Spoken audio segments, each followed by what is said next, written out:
Assalamualaikum warahmatullahi wabarakatuh. Perkenalkan, nama saya Ahmad Maulana Najib. Saya mahasiswa UIN Antasari Banjarmasin, jurusan Ilmu Al-Quran dan Tafsir. Pada kesempatan ini saya ingin menjelaskan esai, yaitu salah satu materi bahasa Indonesia untuk memenuhi ujian akhir semester saya yang diampu oleh Ibu Fitriani, SPD, SPHI, MPD. Berikut videonya.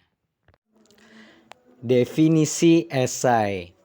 Di dalam Kamus Besar Bahasa Indonesia atau disingkat dengan KBBI, esai adalah karangan prosa yang membahas suatu masalah sepintas lalu dari sudut pandang pribadi penulisnya. Secara umum, esai adalah sebuah tulisan proses yang menyajikan gagasan subjektif, personal tentang suatu masalah berdasarkan sudut pandang pribadi penulisnya. Dengan pengertian lain, esai adalah tulisan berisi opini atau pendapat seseorang terhadap sebuah permasalahan aktual atau menarik perhatian.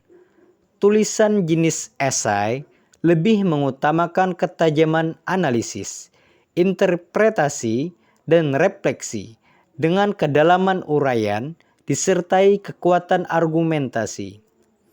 Dari uraian di atas, dapat dikatakan bahwa esai merupakan tulisan prosa yang bersifat subjektif atau argumentatif dalam penyampaiannya.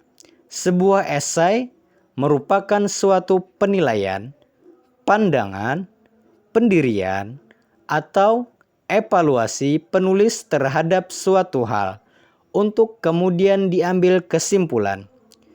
Di dalam esai harus mengandung fakta atau fenomena yang dikritisi. Menulis esai bertujuan untuk meyakinkan pembaca agar percaya terhadap pendapat, pendirian, atau penilaian kita tentang suatu hal. Dengan tujuan tersebut, pendapat yang dituangkan dalam esai hendaknya disertai dengan data-data atau fakta yang menunjang agar pembaca yakin terhadap pendapat penulis. Esai ditulis dengan gaya dan ciri personal atau individual penulisnya. Gaya dan ciri itu menjadi pembeda pada setiap esai yang ditulis oleh setiap orang. Sebagai suatu bentuk karangan, esai dapat bersifat informal dan formal. Esai informal menggunakan bahasa populer, yaitu bahasa yang ringan dan mudah dipahami oleh banyak kalangan untuk berkomunikasi langsung dengan pembacanya. Adapun esai formal menggunakan pendekatan yang agak serius. Dalam esai formal, pengarang menggunakan bahasa baku atau standar dan sangat memperhatikan persyaratan penulisan.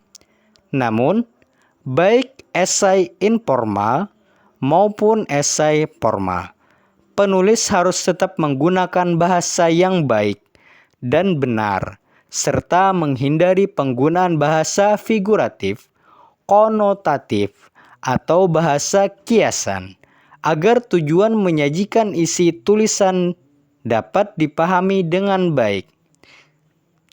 Ciri-ciri esai. Pada umumnya, suatu karya tulis bisa digolongkan ke dalam bentuk esai apabila mempunyai ciri-ciri sebagai berikut. Yang pertama, tulisan dalam bentuk prosa yang diwujudkan dalam sejumlah paragraf, bukan puisi dan bukan prosa fiktif. Yang kedua, tulisan yang tidak terlalu panjang atau relatif singkat yang dapat dibaca dalam waktu singkat, tetapi padat dan membahas atau mengkaji sesuatu yang sedang hangat dibincangkan, menarik, atau penting untuk dibahas dan ditulis. Yang ketiga, tulisan personal yang subjektif tentang sesuatu masalah aktual, menarik, dan penting dengan kekuatan analisis, interpretasi, dan refleksi.